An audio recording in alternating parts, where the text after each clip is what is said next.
It's me, Galen. Galen's got Parkinson's. Now, I'm going to ask you a question. Have you ever been in a real, genuine fight? I have. I've been lots. From being a skinny, bullied, small boy through school, being called Galen. Doesn't go down well in a South Yorkshire mining village. I was a reenactor in a Dark Age reenactment group, Regia Anglorum, where I was a Saxon peasant. Of course, peasant. I'm a martial artist. Not so much now I've got the Parkinson's, I must admit, but I still train every week. But I don't do combat now. Point being, if you have genuinely been in a fight, and I don't mean playing, I mean a real fight, there are several things that happen that are pertinent to Dungeons and Dragons combat. So number one, the first blow can knock you flat. You could be winded, you could be knocked unconscious. It could just really hurt and you want to stop. One blow can finish the fight. Or you could be in a longer fight and be pummeled. Come out of it at the end, all aches and bruises and cuts. And sometimes fights are not resolved. There's a war games system I like for the Dark Ages, and it's called Dux Britannium. And in that, in a melee, in a combat, there are three outcomes really. One, figures are lost, they're killed. Figures are saved, they're fine. Or, and this is the bit, figures get tired.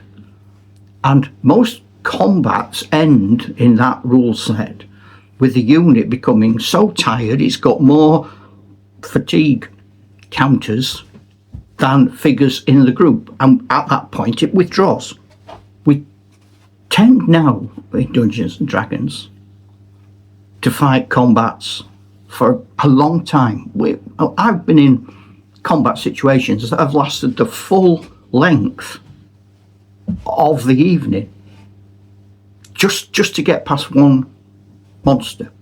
Monsters get bigger, players get more experienced, get better equipment, learn more spells. They get more powerful. So monsters have to get more powerful. So characters have to get more powerful. So monsters get more powerful. And so it goes on, up and up and up. And then if a new player joins, who hasn't got all of those acquired skills, they can't really compete because everything around them is either more capable than they are at dealing with the situation, or what they're facing is just horrific and they don't risk it. They don't risk getting involved in combat. It's too dangerous. Or they glibly say, well, I'm not bothered, I don't care about that character. Could not care less, because for the next game I'm going to generate a new character. Or if he gets killed, I've got 5 other characters already created and they'll step in. And the dungeon master comes up with some method where they meet random people on the road and they join the party. There's no penalty, there's no costs to combat. People don't carry wounds, they don't get broken arms, they don't lose a leg, they don't become blinded, they don't have to be carried, they don't have to be tended. Just throw a dice, hit points. 2 big figures stand toe to toe, bashing hit points off each other. Many of us remember, and many of us still look for games with 3 magical letters. Right? These letters you should treasure as if you're a magic user who has found a scroll of eternal life. Those 3 letters are O-S-R.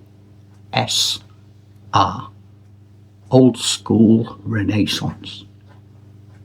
Now, that has been omitted from the newer Dungeons and Dragons games.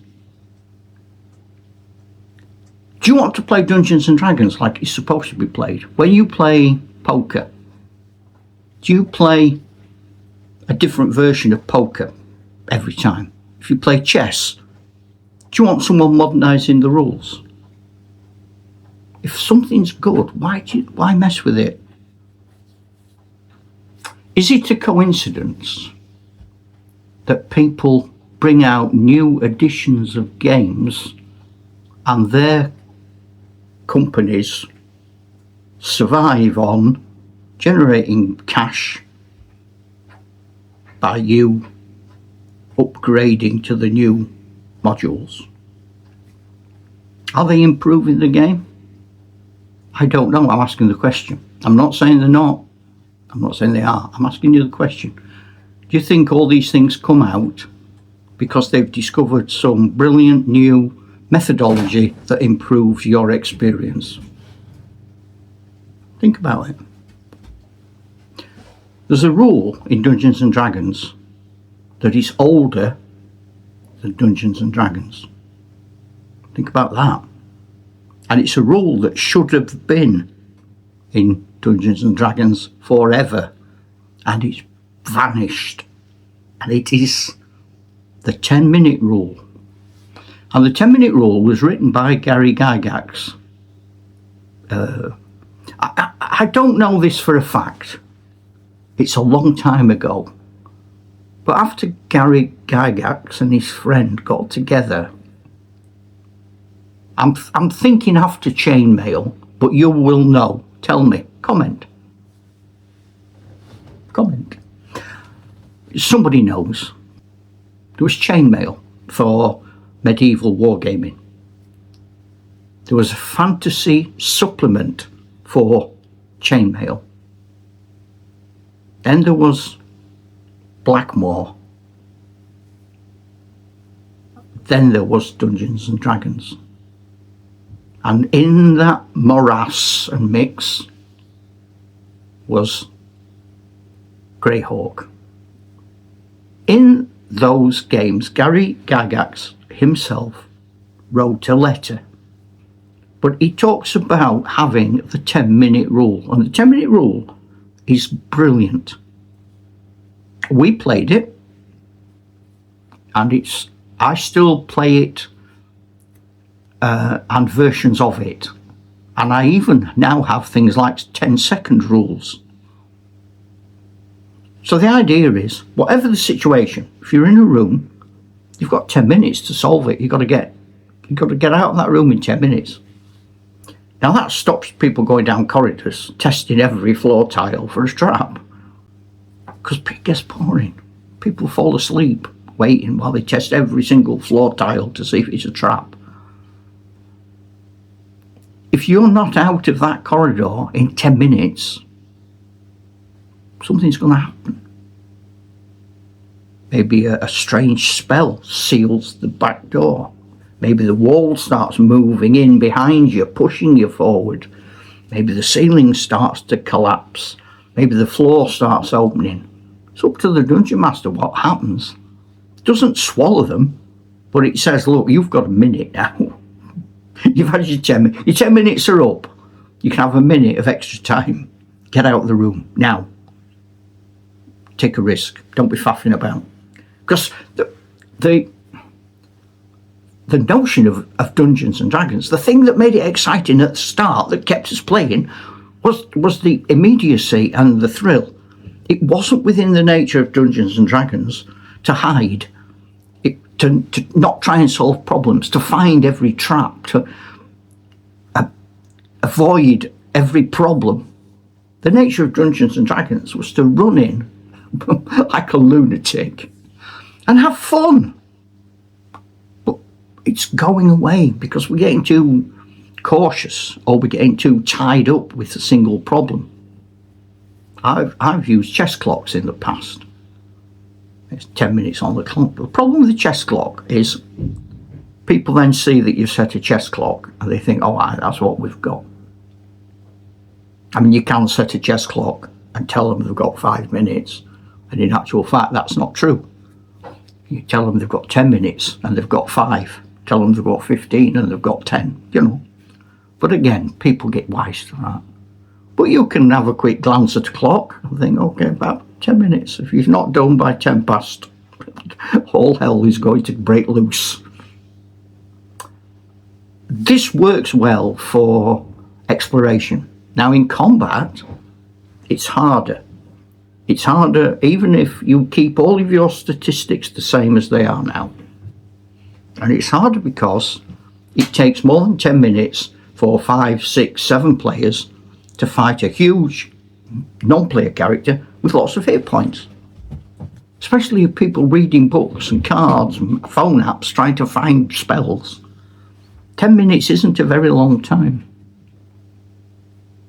What I say in combat is after 10 minutes, if the combat hasn't resolved, if the non-player character, the monster, is still up and fighting, your party, the players, are exhausted and they have to withdraw to the room they've left.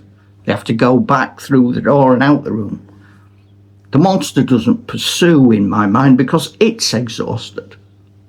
It might stay where it is, or it might take the opportunity to withdraw, or it might be reinforced. But you don't follow the party. You give them a chance to get out. And then they rest. In our old dungeons, we quite often left the dungeon, I use the word dungeon like we always do for any situation, to have a rest. We'd go back to the village, sleep, come back the next day, get new players, replenish supplies, think about plans, what went wrong, what can we do, how do we solve that problem. It wasn't unusual for people to leave dungeons. That is an option. But think about it. Think about OSR. Think about 10-minute rules. Because they're original, proper Dungeons and Dragons. They're before Dungeons and Dragons. Gary Gygax wrote the 10-minute rule before he wrote Dungeons and Dragons. It was in that formulaic, let's grow the game, what might this become, period. It was embryonic. So if you bring that rule back, if you look at the OSR methods, dungeon crawls and things, you are going back to the original. You're not straying from the rules. The books and games we have now, they've strayed from the rules.